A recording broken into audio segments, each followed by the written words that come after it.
This year, we reinvented our forum in a virtual format. We have 12 countries, 34 higher education institutions and agencies, more than 2,000 attendees, and an organic reach of Facebook of more than 50,000. So 2 months ago, I was worried, as usual, about the virtual way. And however, it was a really successful event. So talking about virtual collaboration with the strategic partnerships, let me introduce our keynote speaker, David Julien, who is going to talk about an alternative to face-to-face mobility. David Julien currently acts as Secretary General of the Inter-American Organization of Higher Education and Executive Director of the Conference of the Americas on International Education. He owns a doctorate and master's degree in psychology from the University of Sherbrooke and a bachelor's degree from University of Laval. He has taken courses in leadership and management at Harvard University and McGill University. He has accumulated 20 years of management experience in 3 distinct organizations, including the Inter-American Organization of Higher Education, the World Anti-Doping Agency, and UNESCO, where he has been responsible for developing intergovernmental partnerships and different capacity building programs. He has taught in the Confucius Institute in Montreal, University of Sherbrooke, Marie Victorin College, and Kaifeng University in China. He has also offered training seminars in various Latin American universities. I met David last year in Canada, in Whistler, and for me it was amazing that David was talking about Mexicans in Canada. The talk was about native Canadians, and well, we also have natives here in Mexico. So I thought this guy is part Mexican. So go ahead, David. Thank you, Elias. Bonjour tout le monde. Bon dia, buenos días. I'm very happy and thanks to Universidad de Guanajuato for the kind invitation to join this wonderful event. For me, I mean, and I'd like to extend my wishes to Rector Agripino, Elias, and all your team in the international office. And for me, it's a real treat to be together with you online, and I'm excited because I was yes, we met last year in my country in Canada, but I went to Universidad de Guanajuato late January this year, so it's actually one of my last international travel just before the current crisis that we're experiencing. So really, it's special now to be online with you guys today, with such a large community, and I hope I will be able to share some insights on how we have addressed some of the challenges here at OE, at IOHE, and facing these new patterns of mobility. Of course, maybe the main difference between our organization, we're a member-based organization. We have 350 members across 28 countries of the Americas. I'm talking to you today from Montreal, where our headquarters are at University of Montreal campus. But I mean, we're basically doing internationalization work exclusively. Most of the universities have their core business, which is the faculty and teaching and learning processes with permanent programs, and they do a bit of internationalization to enhance that and increase their partnerships and just keep on going with improving their programs. However, for us, when this all started, we were facing a real challenge because basically all of our activities, I mean, what we want is more people, more countries, more meetings, more opportunities to co-build these initiatives. So we were quite severely impacted by the pandemic. And we had to stop for a while and think, okay, what can we do? How can we reinvent ourselves? So of course, I mean, we haven't done that alone. We engaged many of our members and leaders, a different series of webinars on good practices in the digital transition, good practices in internationalization with experts and so on. But how could we go further and actually change the way we were doing? And that's where we started looking at mobility. We knew that our partners were facing a situation where basically people will stop traveling. And we had within our hands a pilot project that was quite relevant. So this is a bit what I want to share with you today, how we've been going through this and how we were able in a few months. We're celebrating, if you pass me the expression, not much to celebrate, but it's been 6 months. And in a way, we're quite happy to say that we have move from a very small pilot to a program that has a huge potential. So that's what I'm going to present today. And let me start by opening my presentation. All right, so I think you would have that on screen as we speak now. So I'll present eMOVIES as an alternative to traditional student mobility. Basically, for those who follow in English only, you need to understand that eMOVIES is not the free ticket to the theater, but it's or the new Netflix. It comes from the Spanish acronym, right? E for Espacio de Movilidad Virtual en Educación Superior. So if we translate that into English, it becomes a virtual mobility space in higher education.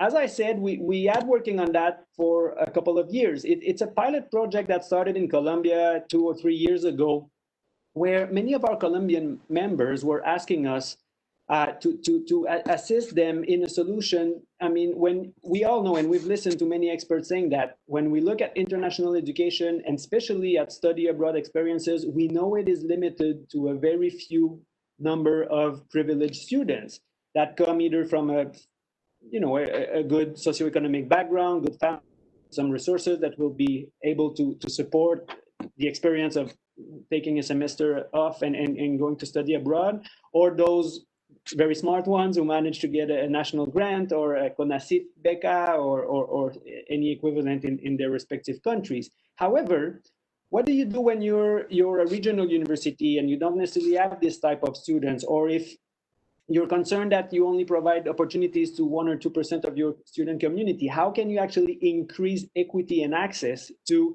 students who are interested in international education? So Colombians were interested in moving forward discussions with their authorities, national authorities and the Ministry of Education, also to make not only they were able to offer virtual mobility, but that it would eventually be formally recognized, both at the institutional level and at the higher authority level. So we piloted the project. We gathered like 10 Colombian universities and went and looked for a couple of partners, Argentina, one in Mexico, one in Ecuador, and they put together a pool of 300 online courses. So basically they start sending virtually, like allowing their students to register to an online course in a different country and vice versa, and even in between universities in the same country. So that was ongoing for 2 years. And when the COVID started, we realized that we had within our hands a validated methodology as an alternative to traditional mobility. So then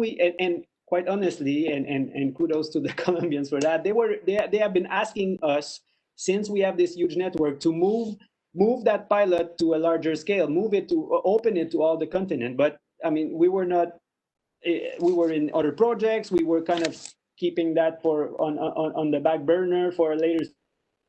We realized that there was a huge potential with the current situation. So especially if you look at our membership, as I said earlier, we have roughly 350 member institutions, both colleges and universities across 29 countries of the Americas. We split that in 9 regions. You see the numbers on screen. So when you look at those numbers, you can easily imagine the wide potential if you start doing virtual mobility. So basically, after 6 months, what we have, and we've launched the eMOVIES across all our membership, we now have, just after a couple of months, 70 higher education institutions part of the program coming from those 12 different countries. So of course you see the numbers for Colombia that are quite high. They were the first, they already were part of the pilot. Some Mexicans were also in the pilot, so good numbers in Mexico. And then you see that those other countries slowly jumped in. So today I want to explain a bit what is eMOVIES, how it works, how can you join if you're interested, and also open a discussion, and we'll have some time for Q&As at the end, on how is that a challenge for your institution. You have not planned that. We know that universities are not easy to move in terms of their modus operandi and the way they manage different things. So the idea is to have an open and frank discussion about those challenges as well, and I'll complete my presentation with that. So what is it basically that we're doing with the virtual mobility space in higher education? Basically, we want to provide that as an alternative or an opportunity to traditional mobility models. It's available to all of our members, and each institution who's part of the eMOVIES will freely make available a number of online courses to the consortium. So let's say I'm Universidad de Montreal, just to say something.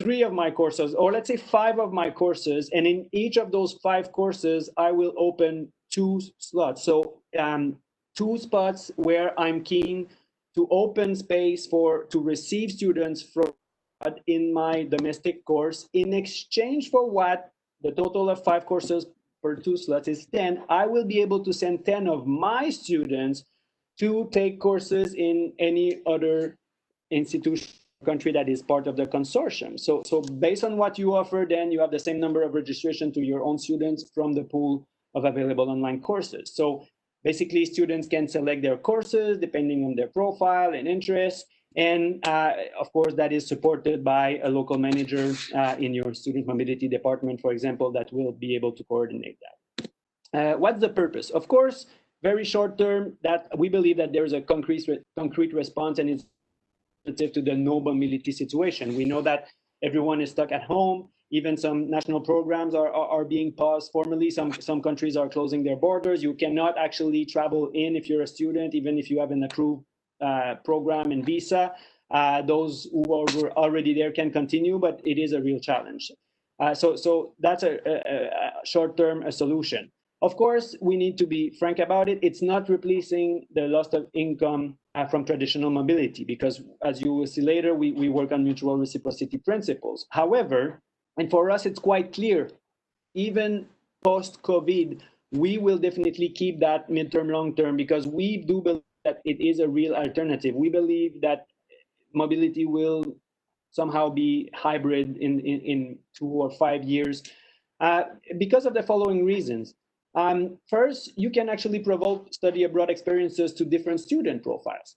You know that some of them are part-time workers and they cannot just take a break and leave for 6 months or 4 months, or even short stays of 3 or like summer school, 2 or 3 weeks. That's impossible. They're young parents, they have other engagements, and they cannot make it. Or, as I said, they have the lack of financial resources.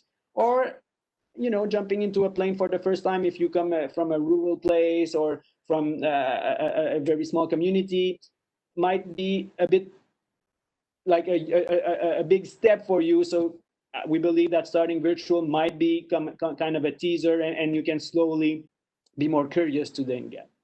As well, for institutions who are part of the eMOVIES, it allows you to develop new institutional partnerships. You already have bilateral agreements with, I don't know, X number of universities, but by working in eMOVIES, you might expand that virtually first, but then decide to go on and explore other areas of partnerships. Of course, you will increase both your inbound and outbound mobility stats and experiences. That's good for rankings. That's good for your overall objectives. Here in Canada, we know we have a very reduced number of students that are going out to study away. We receive quite a lot of international students, but it has been an issue. And I mean, our government was keen to fund external for the first time. We were piloting something this year, but that's an easy way to travel. You can take a course without even leaving your home. And at the end, I mean, we've been talking a lot about internationalization at home initiative. You can really build on the presence of those campus, although of those students on your virtual campus, and encourage those the rest of your domestic students to be in touch with them, or to create all those type of synergies. So basically, you can increase intercultural awareness, you can develop global citizenship skills, second or third language opportunities, and students can also start expanding their own network and getting friends and colleagues in their disciplinary field in different parts of the world. So how does it work? How have we been operating? We've been operating with open calls with specific dates so far.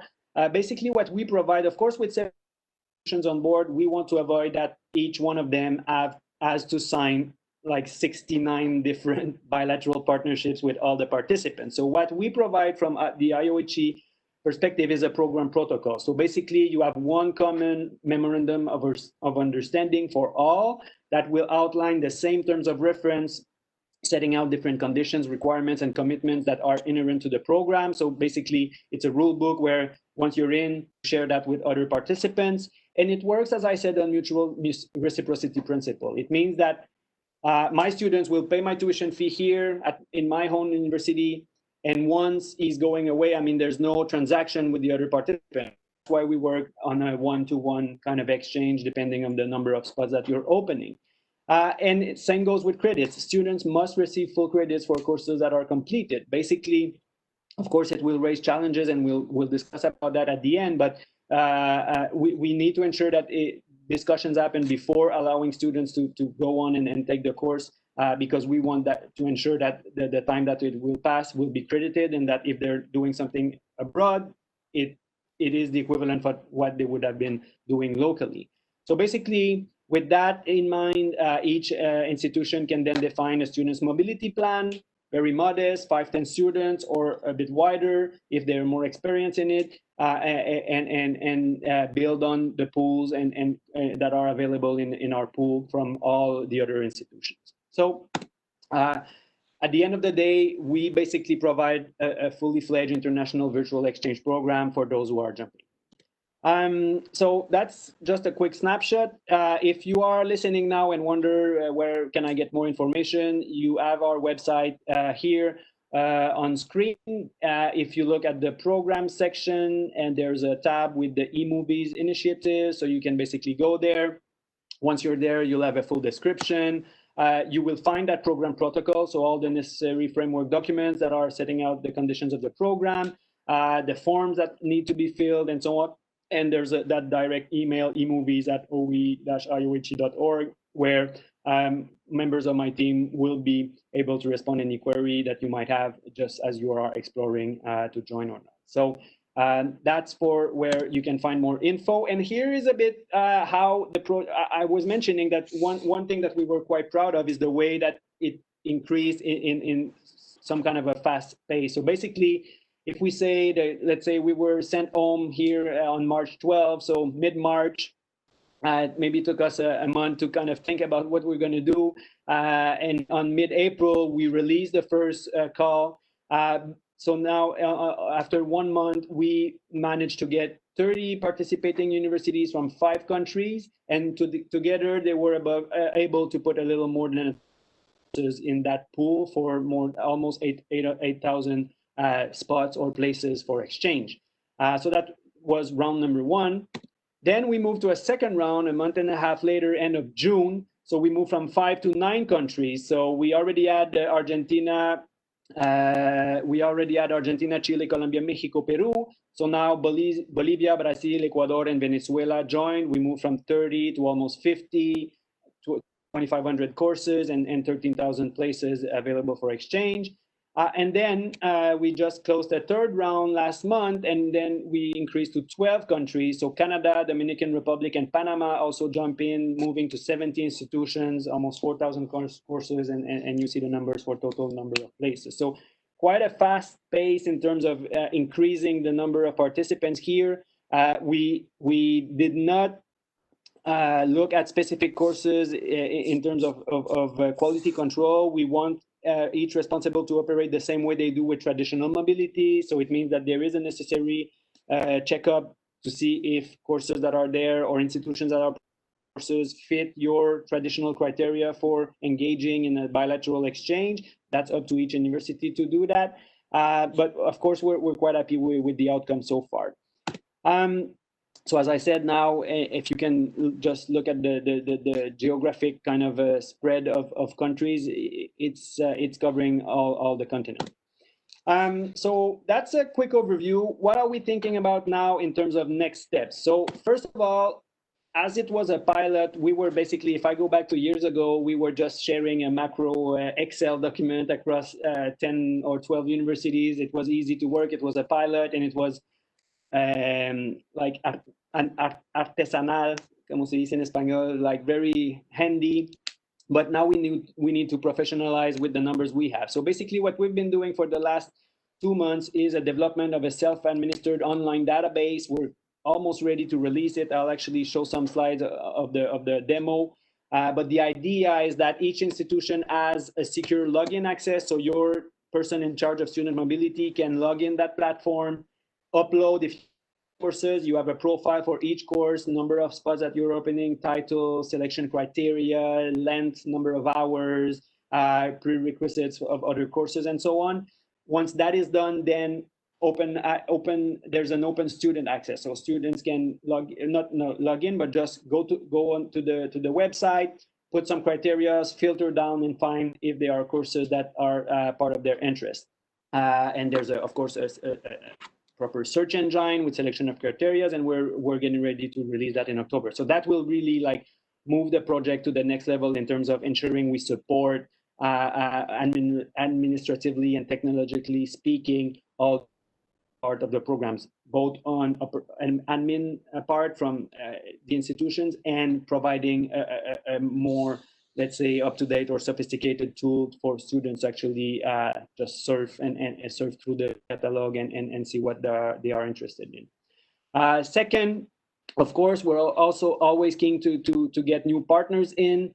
One thing we thought was to develop an intercultural module for all students. So for example, all those students before taking their course could have a little 10-hour intro on intercultural aspects in virtual communities of practice, or to kind of enhance their intercultural experience. You know that when those of you who went and study abroad, I mean, we know that we go through a different, like the lune de miel phase, and everything is nice, and then you realize there are some challenges you need to adapt. So how can we actually reproduce that part of the experience with online dynamics? So we're looking at offering that for our participants. Of course, we'll strengthen the platform according to the feedback we receive. And we're also working on political support. We're together with the OAS. The eMOVIES has been presented to the Conference of Ministers of Education and the Agenda Educativa Interamericana, the Inter-American Education Agenda. So basically, governments are also on how they need to change their policy to increase and facilitate student mobility. So that will eventually help universities moving forward towards that direction as well. And finally, of course, we're always recruiting higher education institutions for next steps. We look at the winter semester now starting next January. And basically what we invite people to do is look at a modest number of courses and students. Don't start thinking that you will shift your entire traditional mobility online. Some institutions have joined with 2, 3, 5 courses, 5 spots, just to be able to manage that new component, but they are keen to move forward with some kind of a trial and error methodology. And that way we work together on reinforcing the platform. So just talking about that platform, and I will complete with that. This is the demo that we'll be releasing very soon. So as you can see, I mean, in terms of the look and feel, but basically there's a sign-in section for administrators. So you, okay, David Julien, Universidad de Guanajuato, you log in, and if I'm inserting my 3 courses, there's a ficha técnica or technical data that you can upload, and that will be then redirected to the catalog. So that's for administrators. I won't present the forms that they need to fill. That's not the nicest part, but in terms of students, that's where it comes interesting. So they can look at before even thinking about looking at specific courses, they can look at all the higher education institutions that are part of the consortium, so they can kind of narrow it down depending of their search. They can also look at the courses, and then they can look, if they look at university, so which country should they want to study in Argentina, or should they want to study in Dominican Republic, or whatever. So they can narrow down their search to countries or to languages, of course. And you can see different type of courses, because one of the things we're talking about is the possibility to take language class actually online. Or if they prefer to look by course, they can look again at the country, they can look at the disciplinary field, so education, engineering, industrial design, arts, whatever. Or we are also splitting, we have colleges, universidades tecnológicas, fully comprehensive universities, we have grado, posgrado, so they can basically also narrow it down depending of the type of courses. And just at the end, if they have a very specific search request, there's just they can just type down whatever they hit the search button, and it will narrow down their search. So basically, we hope that that will be very useful for the next rounds of the project. I want to finish with the challenges. We have identified tons of challenges internally, because we've been talking with, of course, 70 institutions, and we've been piloting that for 2 years. But that would be more or less the where I'd like to orient the discussion for the Q&A period that we have together following my presentation. But I'll just identify a couple of challenges to get the ball rolling and start the discussion. So basically, of course, many have asked, what about registration? How can a student, and I have to be honest, I must recognize that many universities, especially in Latin America, have been quite creative in the way they found a way to, go around the traditional rules, and actually find a way to give access to their online platform to students coming from abroad, without necessarily generating a full student number, or without going through the normal and traditional registration process. So you need to work on your platform access, sometimes without all the necessary requirements. Some are more flexible, some are less, but this is something that has to be, of course, taught and addressed. Secondly, of course, selection criteria. Most of the courses on the platform now are mostly in Spanish, which is good for, let's say, South-South mobility. But of course, if we look at the Caribbean, or if we look at Canada, US, or if we think about Brazil, there could be some language issue, but you can put that as a criteria. If you have advanced courses, you can also define some prerequisite and qualification that are necessary before taking the course. But sometimes, of course, it varies from one country to the other. So that's where coordinators must engage in discussions to deal with that. And some have been also asking, my internal reglementation does not allow me to send students or receive students to an institution where we don't have a full. Our set of rules say that you can, but you might have another internal set of rules that do not allow you to do that. So how do you deal between working only with your partners or open that to all? Again, there's a variety of solutions here, and each institution is dealing that in their own way, but this is something that has to be thought of. And finally, of course, the entire evaluation and accreditation process. We know it's already tricky sometimes, even nationally. So if we start thinking internationally, number of hours versus credits are not the same. Would you give a grade to a student, or will you recognize a grade that is given elsewhere, or you will simply give it pass or fail, depending if it fulfills the criteria? So again, a wide range of possible answers to those questions. Will you recognize a result for a course taken in country A when you're country B, and put that in the general GPA of your students? Anyway, so you can see that those are part of the questions that are being raised and are being addressed. The good thing is that we're documenting those, trying to engage and to resolve that through the platform when we can, or at least sharing best practices with different discussion groups that we have with those who participate. So voila, in a nutshell, what I had to present today. As I say here, there's many more challenges, and I'm curious to hear those. What's your reaction when you hear about that program? What do you have you been doing? Of course, and one thing I must say is that this is one solution. Other works on the COIL methodology, other works bilaterally with a limited number of partners. I strongly believe that all options are good and valid, But one thing that is sure is that if you have not shifted to any kind of virtual mobility, you might just miss the train for a while. And although post-COVID, I strongly believe that there will be part of that will remain. So, I mean, that's an invitation at least to engage discussion, and that, as I said, this is one solution. I'm more than happy to take questions and reflect together with you on what goes through your mind when you hear this. And voila. So Elias, I believe you will moderate the Q&A, and I'm all available for those. Thank you, David. Thank you, David. Well, we have some questions about the program. One of them, let's think that University of Guanajuato is in the eMOVIES program. So if a student wants to take a class on this program, how much he needs to pay is one question. Yes.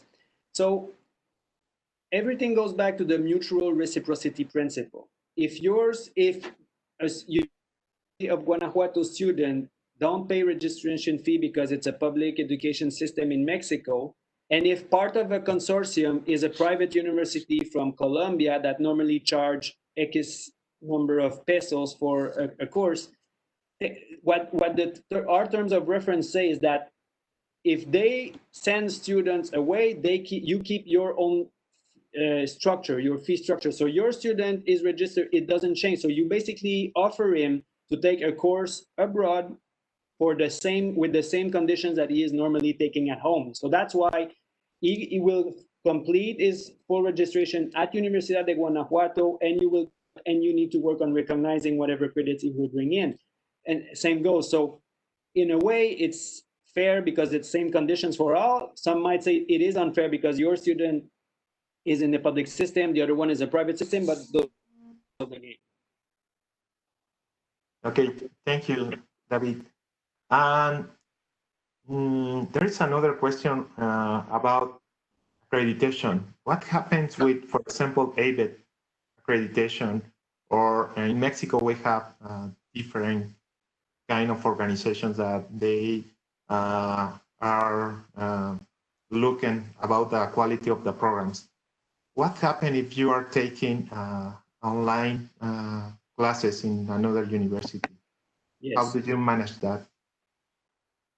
The answer is that if you look at the, let's say, program principles, it's different from traditional mobility. So your office, normally, when you send a student abroad, you will, what will you do? You will look at the program, you will ask for people from your partner to send the documentation, make a proper analysis, consult with the necessary authorities to see if you can validate that or not, and then decide if you engage with that specific university. That's where some universities have been saying partners and no to other partners because they match or don't match their own criteria. So basically, if we're moving that and applying that to the virtual mobility, it goes with the same set of principles. Although you might have 70 partners offering courses in the platform, maybe that within the criteria from your specific institutions, you will not engage with all those 70, and you will have to say to your students, and that's why the search engine is helpful. You need to narrow it down to these 26 universities that we have a general partnership with, or if you're bringing a different university that we have never worked with, well, we will need to make a proper analysis of a specific content to see if it matches with our own criteria. Because as you said, from country to country, not the same set of criteria, even from state to state, sometimes it's not the same set of criteria. So basically, I would say it's not necessarily different from traditional mobility, but yes, that's where you need to work with your students to ensure they understand that although there might be 10,000 courses out there, it's not necessarily all that is open for you from I don't want to say countries, but from country A, they might be keen to work with all. Country B might have like half of them, and even in the same country, two different institutions could have a different set of criteria. Thank you, David. Oh, I think there is a question from a high school student. I see that you have courses in all levels. I mean, undergraduate and graduate programs. What about high school system? At this stage, we don't have high school. We will, what is community colleges, for example, or higher. So it would be after our school. So after preparatoria in Mexico, or what is traditionally known as higher education. Okay, thank you. There is another question here. Thank you for sharing about eMOVIES. It's impressive how quickly the project has grown. However, I noticed that no USA universities are involved. Are there specific challenges that US universities face that have prevented them from participating? Good question. I would just ask that person if they are from the US or from any other country, but I will still answer, but if they can type it down. Challenges, I guess so, yes. I would say beyond, let's say, standard administrative challenges, probably cultural paradigms are also applying. Just if you look at, let's say, just look at our membership. We have 40 plus members in Canada, 60 in Mexico, and in the US only 10. So I guess that traditionally speaking, US institutions have been less working in networks. I don't want to make, let's say, exaggerations, but just if you look at the overall mass, more in domestic, let's say, very strong national programs. NAFSA, of course, provides a great opportunity. AIEA, AACC, ASCU. So basically, with a very high level of education in their own country, people tend to say, well, come and see how we work, and we'll work together more on a bilaterally strategy than a multi-country strategy. So I guess that's part, and that's, I mean, it is a domestic program. That's an IOHE program, and we have, just generally speaking, less US participation. However, I mean, we are now, we'll have a similar discussion with the CCID, the Community College International Development Association, very soon, because they believe from an institution point of view that there is a huge potential to work in that line. And maybe that, let's say, the general socio-political context, if you look at a couple of years back, I guess, and we've seen, for example, you know that IOHE is responsible for the Conference of the Americas on International Education. We've seen the same thing. There's more representation from other countries, although they are, of course, both in demography and other criteria stronger. We haven't seen so much participation, but with programs like 100K Strong and others being maybe not as funded as they were in previous administrations, I think there is a will now to look at how they can join such networks. So basically for us, we wish that we will be able to include some US institutions in the near future. Okay, thank you. I think we need to think in how we used to do mobility. I know, for example, that for example in Canada, students really don't like to go abroad. They stay home. I know because I was in CBIE last year. So I think it's a kind of culture. Yes, and because, I mean, we have to be honest, it's a very strong higher education system here in Canada. It's quite partially funded by the state as well, so there are some fees, but not as high as it could be in the States. And so they have high quality, low cost, good condition of living.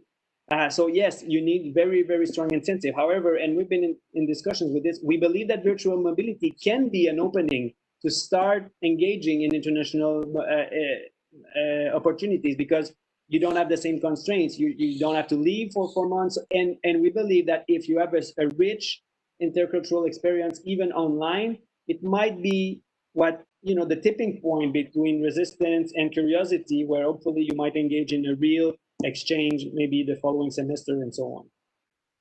Okay, thank you, David. And I know that if we do virtual mobility, there are the other side of the coin that some people say that you are not going to get that skills that you get when you travel abroad. Because, you know, go to the airport, take the bus in another country, eat the food of the different country. What do you think? Are you going to move to a blended mobility system in the future, or are you going to stay in the virtual way for eMOVIES? I mean, eMOVIES will remain because, as I said, if you look at the very first idea, and this project was generated prior to the COVID pandemic crisis, first was access and equity, providing opportunities for internationalization to a wider number of students. So if you take that into consideration as a basic principle, yes, it will remain. And yes, I do believe that some kind of a blended approach will be the most likely efficient, because obviously, I mean, I've done it, many have done it. Studying abroad or just traveling, I mean, is a very rich experience. I speak now 4 languages because I started traveling very young, and it helps me in my career. It helps me making friends. It helps me in all different kind of aspects. So without traveling, I wouldn't be where I sit today.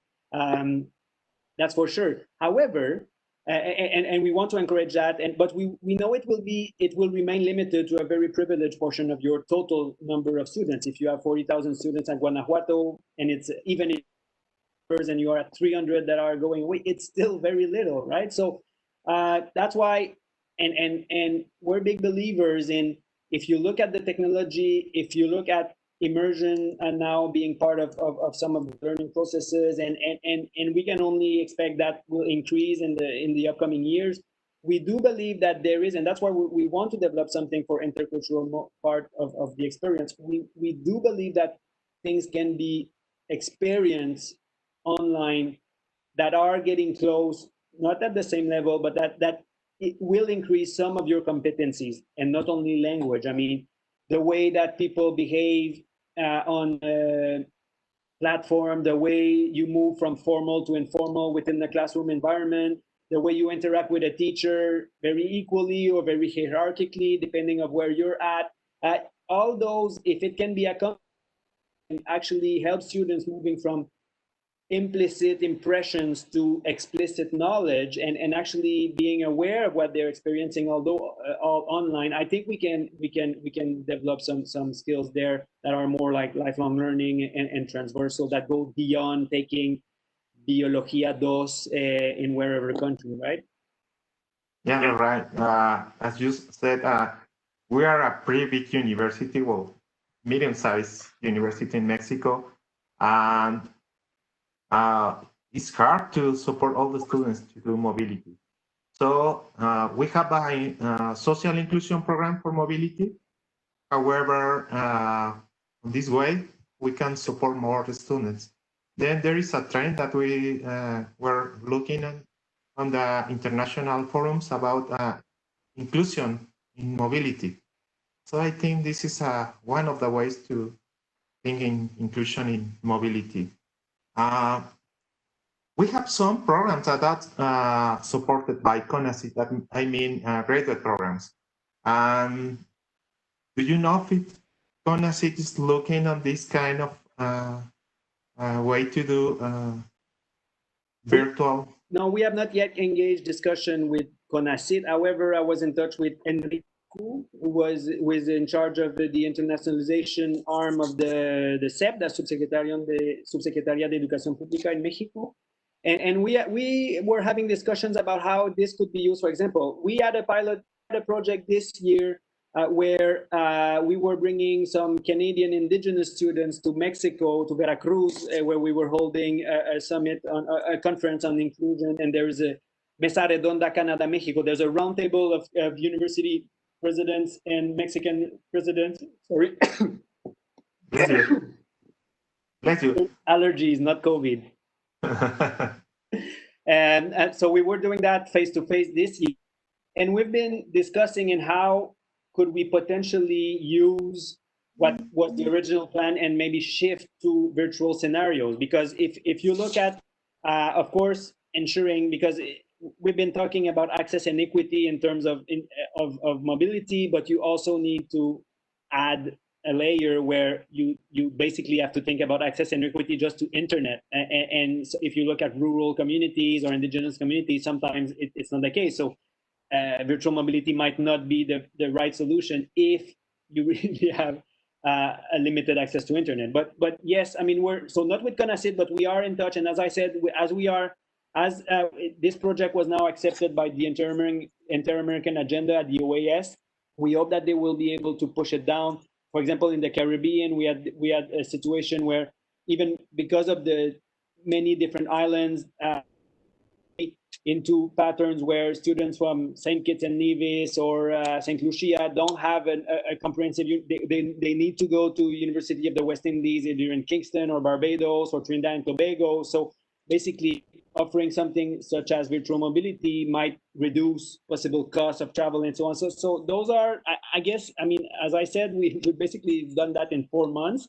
There's tons of questions that are raising, tons of opportunities as well. We're also concerned, you mentioned quality earlier. It's great to have 10,000 plus courses, but we're not monitoring them one by one. One thing that will happen for sure in the next kind of rounds is that we will ensure certain set of criteria are met. We help each institution to guarantee that there are other kind of criteria that are met before putting those courses in the course function anyway. So. Thank you, David. There is a question about if a student needs a visa to be in this program. No, that's a great thing about it. You don't need plane tickets, you don't need visa.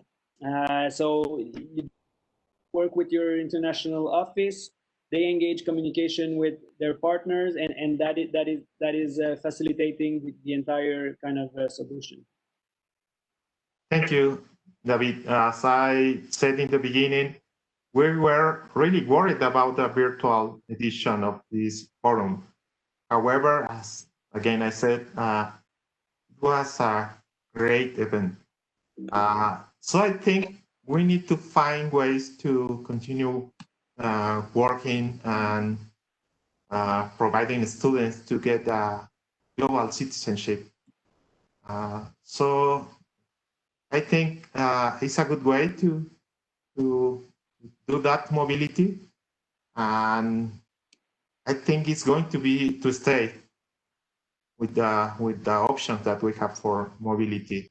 I don't know if you want to close your talk with any conclusions. Yes, one thing that I want to say is that we're also working. I mean, one of the things that have been part of our discussion is the difference between, let's say we go back 6 months ago.